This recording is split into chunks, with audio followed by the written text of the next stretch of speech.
Aliás, há uma diferença gigantesca aqui no que foi o discurso do presidente eleito Luiz Inácio Lula da Silva. Foi um discurso lido, aliás, saudosista em várias coisas, e o que a modernidade do discurso do Tarcísio de olhar para frente. Se Lula olhava para trás, Tarcísio olha muito para frente. Eu vou fazer menção só a duas coisas aqui extremamente importantes. Ele foi perguntado, claro, da eleição de Lula e o governo de São Paulo agora, ele era o candidato do presidente Jair Bolsonaro. Ele falou, sim, vamos buscar alinhamento e entendimento em questões extremamente importantes, seja em questões de segurança pública, porque você precisa buscar o dinheiro do crime organizado, e isso depende, por exemplo, de vários órgãos federais, ou, por exemplo, na gestão de presos muito perigosos que precisam de presídios federais ou em lugares onde fiquem longe de São Paulo, e também políticas sociais. Interessante isso, a modernidade da cabeça do Tarcísio. E depois ele falou de uma série de programas que ele vai fazer, inclusive de reavaliar coisas que ele defendeu na campanha, dizendo que não é dono da verdade e que está disposto a reavaliar posições, até com as quais ele foi eleito, para justamente discutir com novos especialistas, no caso a segurança pública, e vou fazer menção só à questão das câmeras nos uniformes dos policiais. Ou seja, é um discurso de quem olha para o futuro do país, de um gestor competente.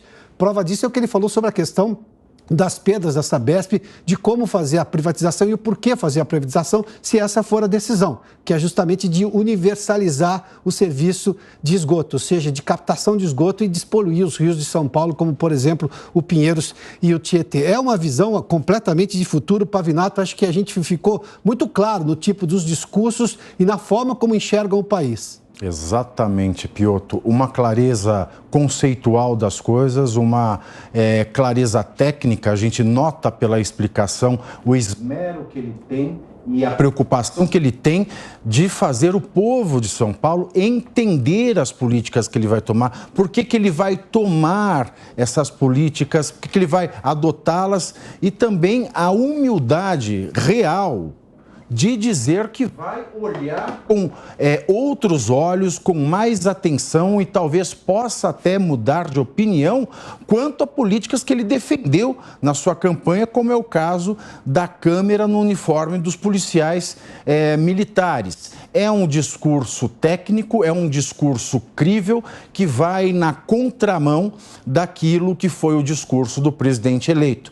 Um discurso vazio, um discurso com muita palavra e pouca esperança, apesar da palavra esperança, da palavra amor, união, diversidade, terem aparecido diversas vezes, ele ter aí se lembrado de um Brasil que talvez só tenha existido na cabeça dele, e deixou o povo brasileiro, em especial o mercado, numa grande dúvida do que será o governo federal nos próximos 4 anos.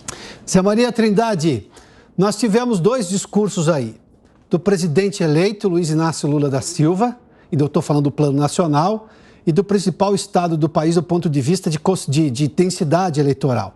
Você tinha feito menção um pouco antes, né? Todo governador de São Paulo, já de alguma forma, assumindo o cargo, já é um candidato em potencial à presidência da República no futuro. Mas não estamos falando disso, não estamos falando de discursos de olhar o país olhando para frente. Em boa parte do discurso Lula foi uma coisa meio perdulária, né, de saudosismo. Eu fiz menção a saudosismos aqui, porque ele não explicou nada como pretende fazer tudo aquilo.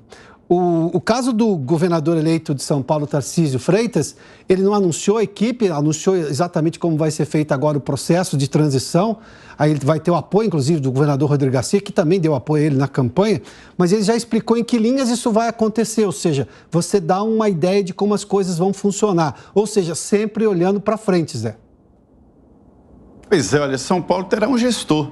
Esta é a característica que eu sempre disse aqui sobre o Tarcísio, que ele é um gestor, um homem de infraestrutura, que é a cara de São Paulo, do estado de São Paulo, né? Agora, Piotr, o discurso do ex-presidente Lula é um discurso de político. É o que eu gosto de chamar de caldo de galinha, que lá em Minas fala, né? Caldo de galinha, se não curar alguma doença, mal também não faz. Quer dizer, é uma coisa muito vazia. E aqui em Brasília, há um grande debate exatamente sobre o tom de atuação do político e do técnico. Há quem diga que um técnico no governo, o governo na presidência da República, não é bom porque ele desce a detalhes demais e acaba atrapalhando, né? Há quem diga que não, que o técnico é que conhece de gestão, é que sabe de gestão. E outros dizem, ó, o político tem que dar, um governador político tem que dar as linhas e ir em busca de técnicos para executar aquelas linhas, com olho na política, ou seja, com olho no papel do Estado, que não é exatamente de dar lucro, de ser aquela coisa matemática, mas sim atender da melhor forma a população. Então, existe esse debate aqui em Brasília de quem exerce melhor a função de governante. Eu acho que São Paulo está em boas mãos. São Paulo precisa de um gerentão assim, precisa de um administrador assim, porque há muita complexidade e dificuldade de gestão. É um estado muito complexo. É a locomotiva do Brasil e precisa de alguém que entenda e saiba exatamente o que está fazendo.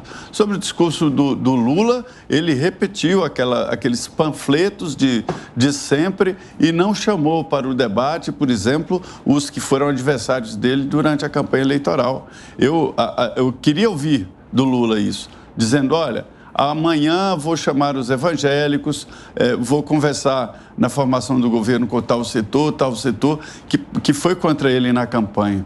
Falar para os aliados é muito simples, né?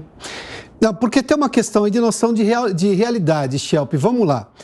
O presidente Lula não entendeu o momento da economia do Brasil. Isso está muito claro, o presidente eleito. Ele acha que nós estamos numa das piores crises do mundo, o que não é verdade se eu pegar o Brasil comparado ao mundo. Esse é um aspecto importante. Quando o Tarcísio vem com esse discurso, ele entende que o presidente eleito foi Lula, que ele tem que negociar ao interesse do Estado de São Paulo. Os estados, obviamente, têm que se reportar em algum momento à federação, à presidência da República. Boa parte das políticas públicas tem que vir do governo federal. Enfim, e ele olha justamente para o lado prático da questão. Sabe que lá atrás, quando as pessoas começaram a falar que a política precisa de gestores vindos da iniciativa privada, eu dizia assim, vai dar errado.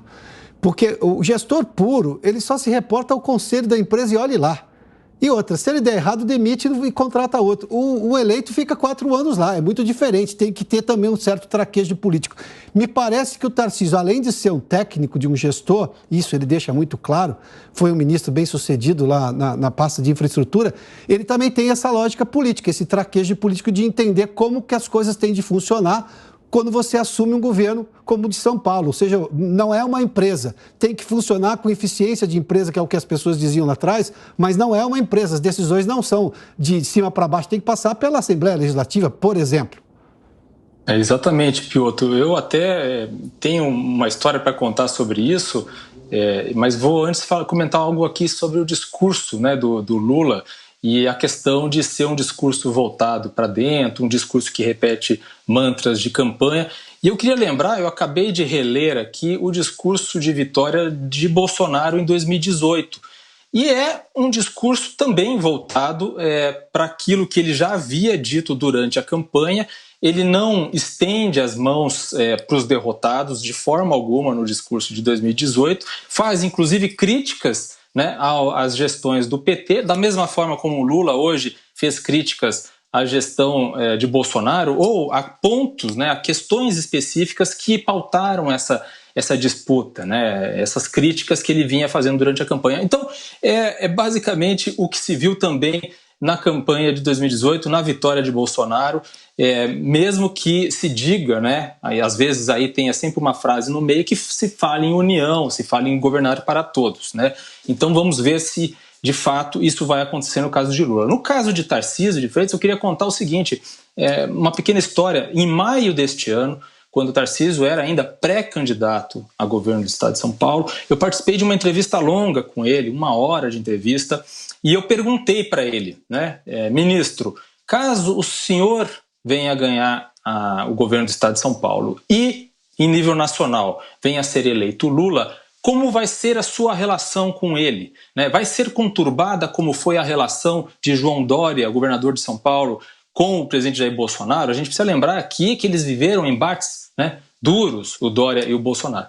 E o Tarcísio, ele deu na hora uma resposta um pouco pela tangente. Parece que ele não havia pensado numa resposta para aquilo, ele não havia sido preparado para essa questão, né? Porque ao mesmo tempo ele não poderia dizer que não há essa possibilidade, o Bolsonaro vai ganhar de qualquer jeito, e também não poderia dizer basicamente, simplesmente que não, que ia ter uma ótima relação e tal. E depois eu acho que ele pensou na questão e foi perguntado num outro jornal, numa outra publicação sobre essa questão, e aí ele deu uma resposta: não, eu vou falar com o presidente que for, vou saber negociar, não, vou pensar sempre no melhor para São Paulo. E é o que a gente ouviu agora nisso, que foi uma entrevista coletiva, o que eu acho muito positivo e não um simples anúncio, né, um simples pronunciamento, em que ele fala que falou com Haddad e que Haddad se ofereceu para ele para ajudá-lo em Brasília, ou seja, na presidência de Lula, como uma interlocução para São Paulo, e que ele falou que isso será feito, isso será positivo. Quer dizer, é uma postura realmente muito boa, muito positiva, e Tarcísio é, então, uma pessoa que, desde aquela entrevista que eu participei em maio até agora, ele já era um gestor, já tinha um discurso de gestor, de técnico, né? Mas de lá para cá ele cresceu muito politicamente também, mostrou que sabe fazer política.